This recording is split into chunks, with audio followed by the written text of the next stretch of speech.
helping it.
Things have happened.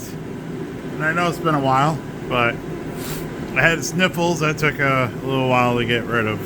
And, well, it got cold and snowy and, well, it rained for almost 2 straight weeks. And it got cold. And as you can hear, I got one of these propane heaters. I did ground this off. Only did the one side. You can't get to the bolts. So this is this whole setup, and then this is the new setup. And as you can see, it is exactly an inch difference, which is how much we had to go down. Problem is, see if we can zoom in here. Right there.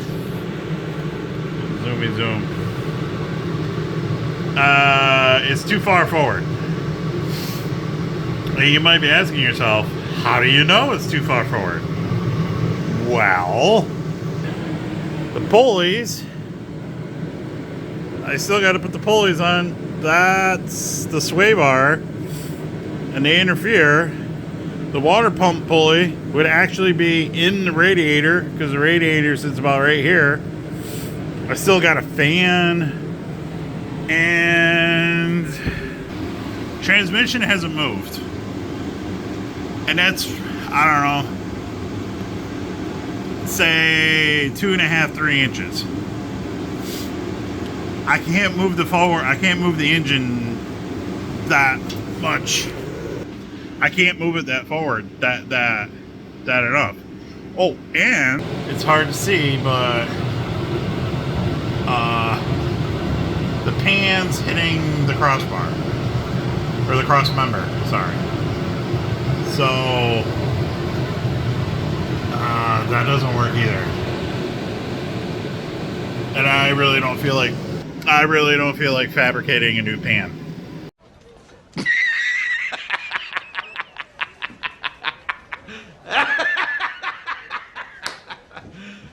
You serious? So, Can I ask you a question? What the hell is going on here? we gotta go to the drawing board.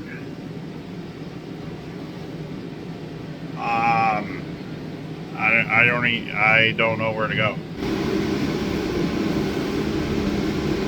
I don't know if I would want to cut an inch out of this and re-weld it. All right, let's play the game that I mentioned. It's called I Hate to Tell You.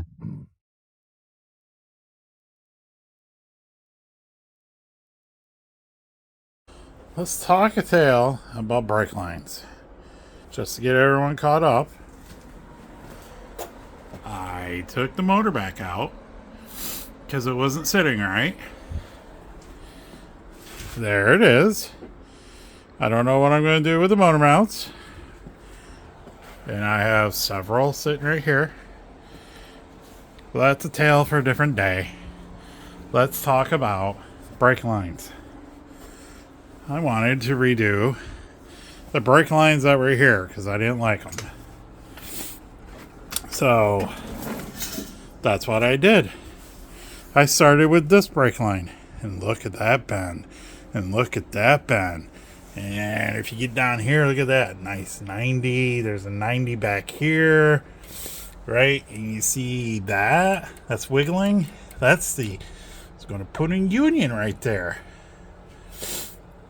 And I had to rebuild this line, which comes down and around and up and over to the brake caliper. I didn't finish it yet because, well, I didn't finish it yet. And I got right here. And I was going to maybe bend this up or something. But I was going to put the other part of the union here. And then this line I made a while ago. I just didn't like it. I didn't remake it, but I did rebend it. And this line looks nice compared to before. And this line looks great. Look, the pressure line of the power steering fits right in there, right? It'll kind of come in like right here-ish, right? It's off of everything. And then the return line is like it's tucked underneath, and you know, it'll be like here and somewhere's in there. I like how it's all fitting because I would really like to be done with the brake lines, bleed it all, and check that one off the record. But I ran into a problem. You see, this is the second time I had to remake this line because I messed up the first line. I was trying to make this bend right here, and I put a kink right in the middle of it, which means no brake fluid was going to get through there. So I had to redo it. And I get all the way down here. And I know it's kind of tough to see, but I put that brake union on. Not a compression fitting, a union. So it has a flared end. And the other side, I just got done snow blowing, will also have a flared end. But, you know, a mistake was made. That is the wrong size. Yeah, I know. I don't have another one of, where are you? I don't have, that's the wrong size, the brass one. That's the wrong size. It's one size too tall. And I don't have another one of them that fits into it. I mean, let me show you. I have a whole bag full of fittings. You think one would work? No. No. No. No. No. None work. So I've been looking on Amazon to find the next size up, and I might have found it. And then today, while snow blowing, it came to me. Today is January 3rd, 2005. 4 to 6 days later.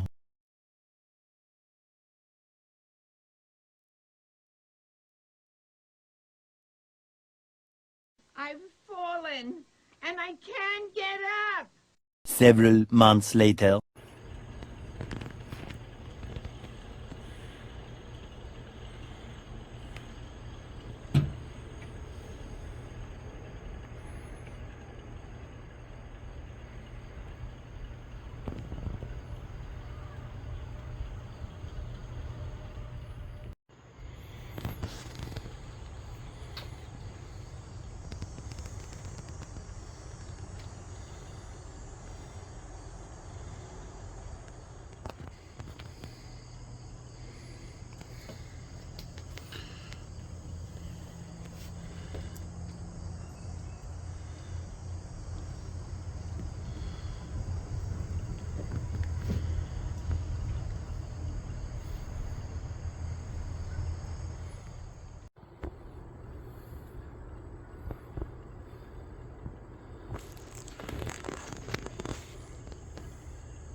This is what it feels like working on this wagon for the last, at least for the last 2 years. Let's pretend this is a wall. And as you can see, it's a very thick wall. And this is me working on the wagon, putting the motor back in the same motor back into the same vehicle with the same transmission, same everything except for the oil pan and the intake. This is me trying to reinstall it.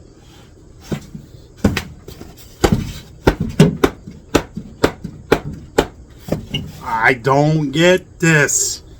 This has been driving me absolutely nuts. This is the motor I took out of this car that you've seen in all of the photos at the beginning of this video. This is the same motor.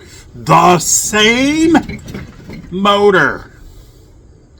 I was going to reseal the transmission, which ended up becoming rebuilding the transmission. It just had a lot of extra material in the pan when I took it apart. The transmission could not hold fluid no more. It was leaking everywhere. Front seal, rear seal, side seals, pan, you name it, it was leaking. And I'm like, I'm gonna have to reseal the transmission. That was my first, that's what I was going to do originally. And then, let me back up. I decided to, well, since I'm going to take the transmission out, car will be down for a little while. I found myself a mid-70s full-size Ford front spindles. They came from a 74 Montego, I believe, if I remember correctly. It really doesn't matter what it came from, because on any full-size Ford in the 70s, up to like 78 or 79 when they started to shrink them down, are all the same. It's the same part. And those spindles, actually, the entire front suspension, lower A-arm, spindles, upper A-arm, will unbolt from whatever you're pulling them from in the 70s, and they will bolt directly into a 66 to 68 full-size Ford. And that's what this is. It's a Galaxy full-size Ford. So I found the spindles, and I got them off of eBay, and they were kind of hard to find. I don't know, I think I got them 2017, 2018, somewhere in that neighborhood. They were hard to find then, and they're getting harder to find now because, well, people are crushing those mid-70s cars now instead of, stripping them out. This has had drums in the front. I wanted to upgrade to discs, mainly because there is a car show that I like to go to, but to get to it, there is a super long and winding hill. It is over a mile long, and at the very bottom of the hill, of course, the steepest part of the hill is a stoplight that crosses over a 4-lane highway.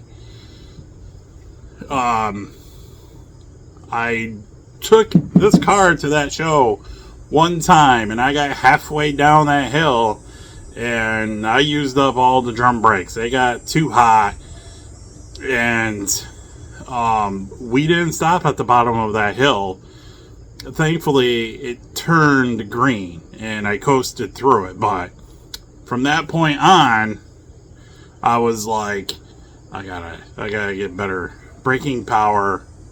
I gotta upgrade the disc, and I thought about getting one of those bolt-on kits. It costs like thousands of dollars, and well, then and now I don't have that kind of money.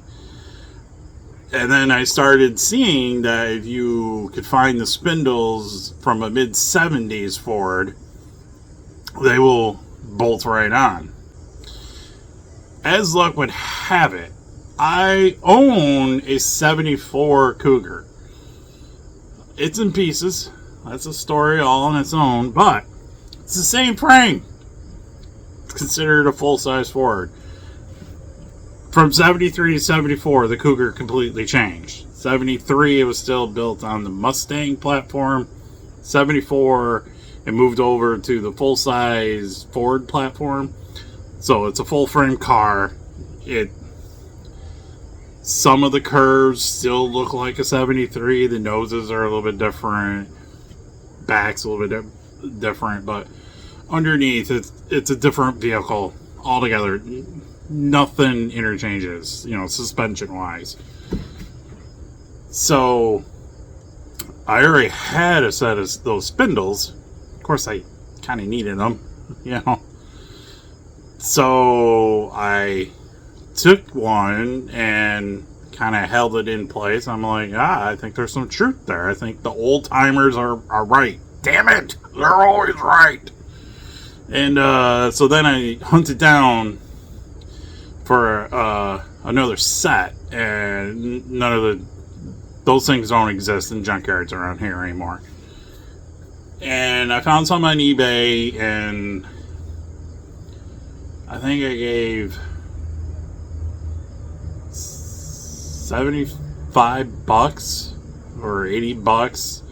I spent more in shipping than what the actual spindles were, but I did get a set off of eBay from a junkyard way out in the Midwest somewhere.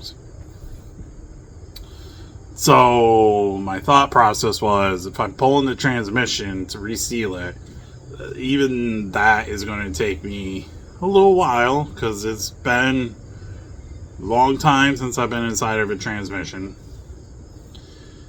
And I'm like, well, I'll just put it up on blocks. I'll swap out the front end. I'll replace everything in the front end. So I started buying ball joints and bushings and everything, shocks, springs, even though I don't think I have the right springs in the front of this thing. I bought everything new. I took one side apart, cleaned everything, painted it, pressed in new ball joints, put it all back together. I got outside of the spindles, everything came off of Rock Auto. Calipers, hoses,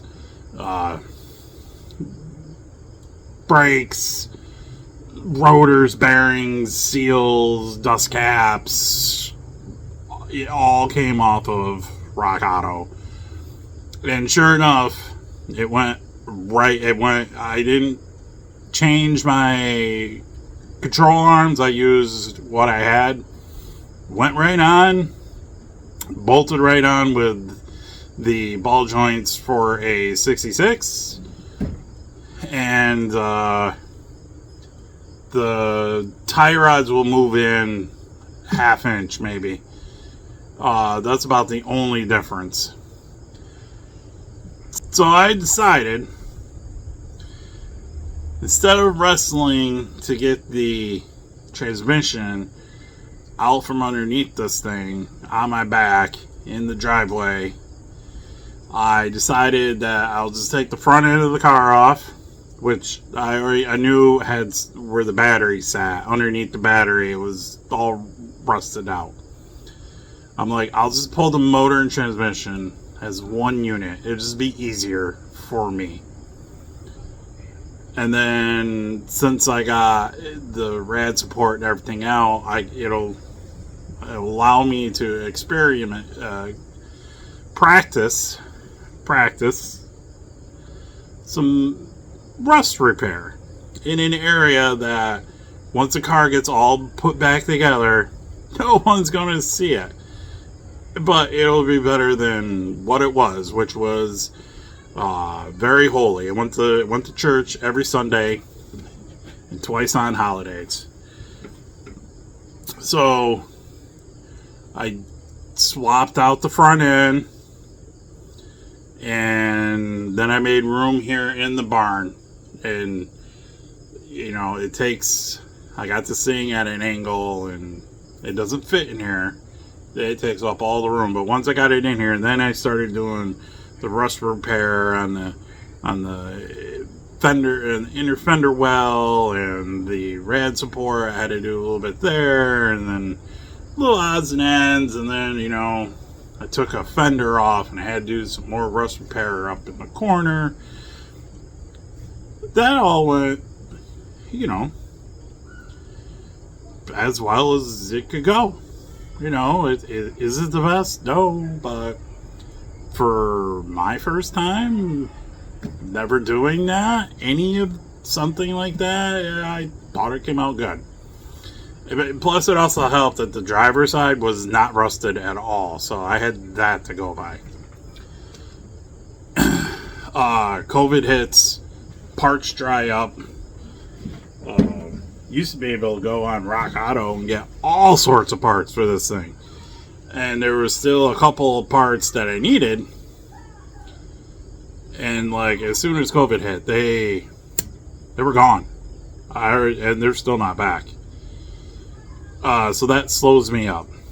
I had to upgrade the master cylinder, and I just bought just a mid-70s Ford one. And I'm bolting it onto the brake booster, and one of the nuts breaks off. Now, the brake booster that I did have was a rebuildable one. Wasn't sealed. It has this big band clamp thing around it that you can take the band off and rebuild it. And I was just like, okay, well, I took it all apart, and then I was going to drill out and pound in a new stud for the master cylinder, the bulk tool. And I was like, I'll just throw new parts into the master cylinder or into the brake booster while I'm here. You can't find those kits anywhere no more. And before COVID, I saw them on Rock Auto, and I thought about buying one because I'm like, I can rebuild my brake booster. I should probably get one, and I probably should. Sorry, kid was calling. Where were we? COVID, parts, lack of. Right. So, I finally get around to dealing with the transmission. Also know that in there, when I brought the motor and transmission into the barn here, I was going to just push it off to the side and just let it sit there. And when I did that, I accidentally dropped it, and I crumpled the oil pan. And I was just like, no problem, I'll just get a new one. And I did. And then I scrapped the old one because it took a beating. Yeah, I heard it pretty bad. I did not realize if it was already modified or a different kind of oil pan that the aftermarket just doesn't make, because this oil pan does not fit. That's a tale for a different time. I get going into the transmission and take the pan off. There's just lots of gunk in the bottom. And I'm like, well, I don't think we're just going to reseal it. But I pulled the pump and I pulled out the first drum, planetary, whatever it's called. And I took the snap ring off, and there was no clutch material. It was basically all metal on metal. So I bought a rebuild kit, and I ain't never rebuilt a C6 before, but it's, you know, it's not that complicated. I watched a couple videos on YouTube, a couple teardown videos, a couple rebuild videos. I even went out and bought a book, and I started putting it together. The rear planetary drum setup, I didn't have a problem with that one. The new steels and frictions, I bought them all new. I bought a big rebuild kit off of Rock Auto. All that went back in together. I threw the new bands in. It's when I got to the front one, which I believe controls first gear, reverse, and locks up for third gear, if I remember correctly. So it's the planetary set that kind of works the most. And I put it all together. I go to measure it. You know, the gap between the steel and then where the ring is, the snap ring that holds everything together. And I got a lot more clearance than what I should have.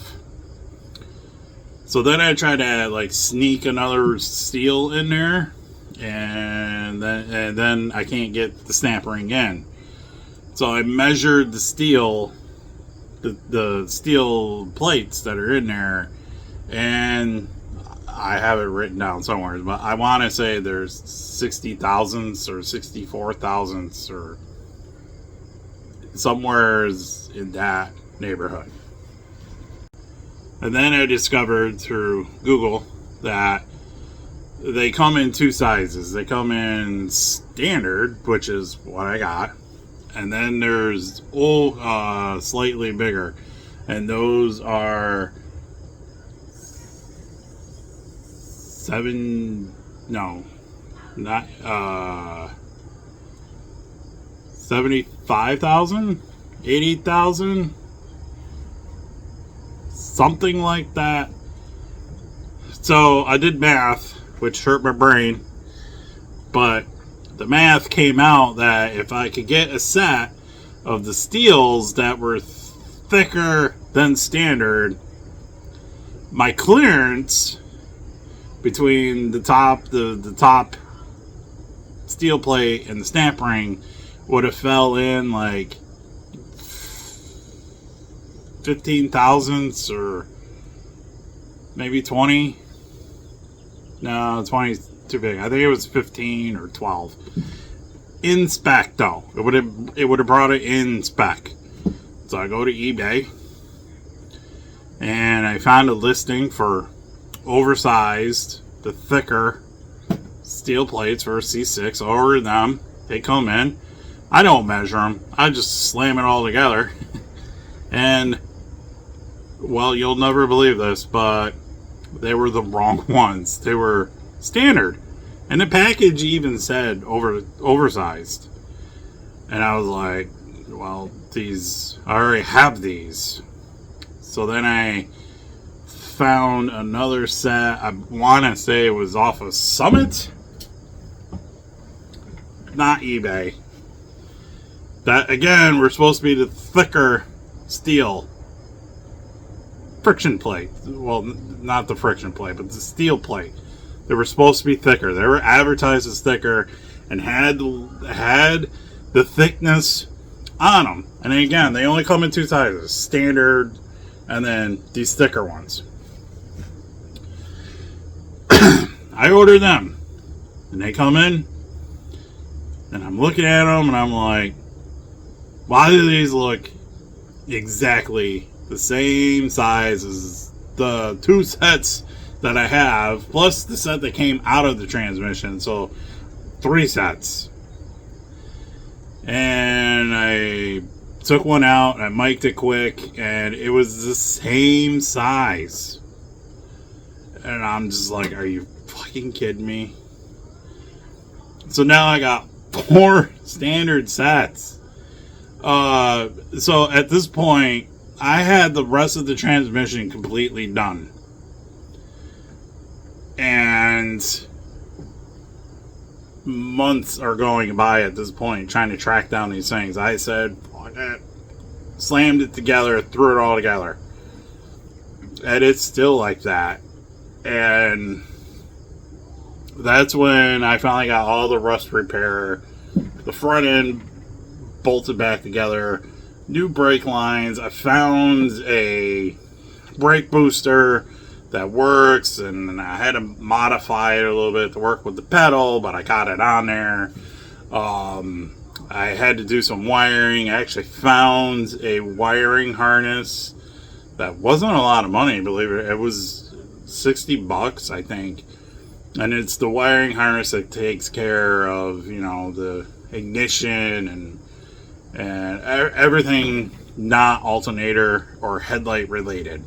Because there's 3 harnesses under here, technically. One for the headlights and turn signals and horns, and then there's one that runs the rest of the engine, and then there's one for just the alternator and charging system. So I ran that. I saved up money. I bought myself a new intake because I wanted an intake. It's my first intake I've ever bought. I put the motor back together with the same torque converter. I did not get a new torque converter. Put it all together on the bench, slid it back into the car, went in like butter, bolted up the motor mounts. I did swap out the motor mounts because the old ones are kind of old and they were a little crushed. And I was like, I'll just get new motor mounts. And the old ones had numbers on them. And I bought the exact ones. Same numbers. Put the transmission, slid it in. Transmission mount. Put the drive shaft in. Finished up brake lines. I get the motor in. Did the wiring. And, now I'm just fiddling with some odds and ends, and then I go to put the radiator support in, and I slid in the radiator, not the fan, radiator, and then now I'm starting to put the grill in and put the front end back together, And then I was thinking, what am I going to do with the hood? Because this intake, it's higher than the old intake. And now I don't have clearance for the carburetor. It's going to stick through the hood. So now I'm looking at hood scoop options and what I want to do. And built an exhaust. I did buy headers, but I didn't feel like modifying them. So I just stuck with the regular manifolds, and I built a whole new exhaust. And I did a little bit of rust. Well, I filled a hole in the back, and and I'm like, all right, cool. I put the radiator hoses in. I ran new transmission lines, and I'm like, all right, we'll put the fan in. And that's when I discovered the fan does not fit. It was, the bottom of the fan was like, it was ready to just shred the bottom of the radiator.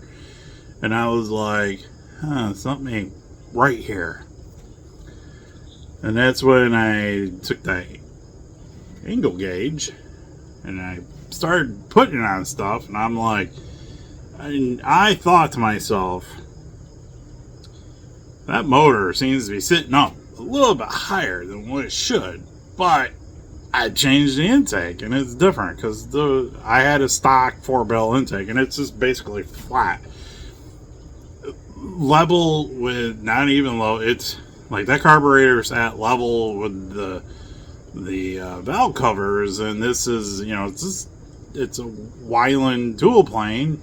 It sits up, I'm like, well, maybe that's what's throwing me off, but I don't know, the angle, maybe it's angled wrong or something. Here we are. I'm going to quote a famous YouTuber. Perhaps you have watched one of his videos, maybe multiples of his videos, and maybe you've gone to his events because he's doing this like burnout events and car show and whatnot. So I'm going to quote him here.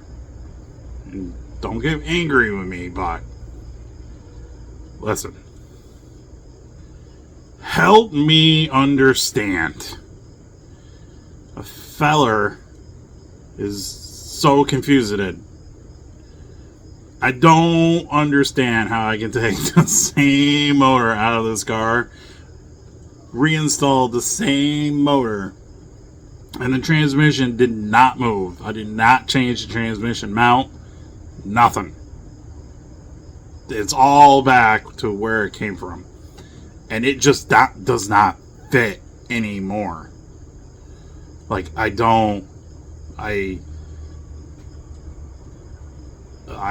cannot wrap my head around this. So, help me understand. I do not understand this. So currently, I have the motor sitting here. I have 4 bolts in the transmission. The transmission mount, by the way, is still mounted. And I have it sitting on the engine stands, whatever they are. Purchase with no motor mount, and as you saw, the carburetor is level. The fan, while it's not bolted on, it's just slid onto the water pump, is almost at 90 degrees. It's like 88, 89 degrees, so it's almost perfect up and down. And I do believe how this is currently sitting will work. Now, I've been looking up motor mounts for 460. And every single one that I've been finding for anything that had a 460 installed looks like it will not work at all. And again, I bought new mounts of the old mounts because the old mounts had the part number on them, and I bought the exact part number, which, by the way, they're not even 460 mounts. They are mounts for a 352. I should let you know that in the mid 80s, some feller in New Jersey installed this engine in this car. So it's been living in this car for 30 years, and I don't know why it doesn't want to go home. So anyway, I've been Googling, here comes the cat to argue with me. Can I get a word in? Yeah, I know we're over budget. Uh-huh. I'm going to ignore him. So anyway, I've been Googling motor mounts for a 460, and these appeared. Now, allegedly, these are for a 1988 to 98 Ford Super Duty with a 460, because these are advertised to be for a Super Duty with a 460, and I was like, well, it's kind of pancake-ish, and it's got, the hard rubber thing in here, and I'm like, oh, maybe it would work, but there is no freaking way that this is ever going to bolt onto a 460, because these bolt holes are in different zip codes than on the block. So these aren't going to work either, much to my surprise. They didn't work. I can't believe it. What I'm going to do, I'm going to take off the old stands. One will just bolt off. The other one, if you were paying attention before, you would notice that I already had that one off, and then I decided, no, I'm going to put it back on, and nope, I'm not tearing the front end apart, to fish those nuts or those bolts up there. I welded it, and I welded it good. So now I get to cut it out. But I'm going to take one side off. I'm going to take the 352 mounts, and however thick they are, that's how much I'm going to take off. And I will refab those mounts, and I will make this work. Welcome back. I can't remember where it's a new day. Different day. It's like, I don't know, 4 or 5 days later. I can't remember what I was babbling on before the wife came home and said, hey, I got some food. Are you hungry? And of course I went and stuffed my face. Can't remember what I was talking about, but it was along the lines of, I'm taking the motor back out one more time. We got to weld up the oil pan because I had to modify it, and we're modifying the engine mounts, and I'm going to use the old engine mounts, and I'm just going to modify the stands, and that's what we're going to do. And then we're going to put this son of a bitch back together, and then I really want to hear this thing run, and I want to drive it next year. Also, I got some new wall art for the garage. Got that at a estate sale over the weekend. That ain't nice. Alright. I got the motor, well, there was only 4 bolts in it, so those 4 bolts are out, and I got the front of the transmission secured, so let's pull this thing.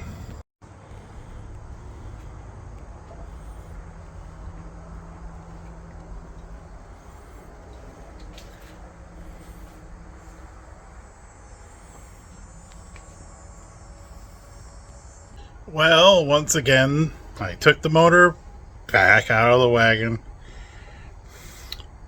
and I removed the unattainable engine stands, purchase, whatever you want to call them. And I cut one of them. Did I mention that these are extremely hard to find? And if you do find them, they're, I don't know, 100 plus. But I'm going to use the new mounts that I bought, and I cut it down. And I went with this measurement so far because if you look at them, they are almost the same height. And I had the motor sitting in there minus the mount. And this part, that's where the mount bolts up to, was sitting like that in the car, and that seemed to be where everything seemed to be happy. So I'm going to go with that height. I did mark this out with tape. And I think what I'm going to do is I'll take the side and I will kind of like maybe chop it down a little bit, make it fit so it kind of goes something like that. And this, I don't know if maybe you can tell, but that doesn't sit like 100% level. It's, you know, raised because it actually goes, it sits like that on the cross member, so it's shorter up here and longer down here, so it kind of sits like that at an angle. And I'm gonna have to replicate that with this, so that's why, like, if I go like that, maybe I'll just bump it up a little bit, tack it. But what I'm going to first do is just bolt this to the side of the block, and then I'm just going to set it in there and see how it looks, and then we'll go from there. And it's like right now I'm kind of wondering, why did I put it on the stand? I don't why did I do that? I just now have to spend however long taking it back off the stand to put it back in the car, to then take it back out of the car, to then probably put it back in the car and back out of the car. Yeah, I shouldn't have put it on a stand, but you know, when I get it kind of hovered back in there and just kind of resting, then I'll bring you back. Welcome back. I know, different shirt, different day. I'm basically just going to film this outro really quick. I'm going to end the video here. It's pushing an hour long, and I've cut a bunch of stuff out, but there's a story I want to tell, and I wanted to at least get the motor mounts done in this video, but it's not going to happen. As you can see, it's a work in progress, and I've done some stuff, but I've taken the motor in and out I don't know how many times, and this, I mean, that's an issue right there. That is giving me a hard time because, you know, I kind of got to wrangle the transmission and motor back together. So I gotta find something to plug the tail shaft with. I got like $100 in Type F transmission fluid, and I don't want to lose that out. It's all new. That I gotta find a plug, and then I'm gonna mate the transmission and motor back together, and then just start pulling it in and out as a unit, because I can't get the two to, you know, fall back together each time, and it's just,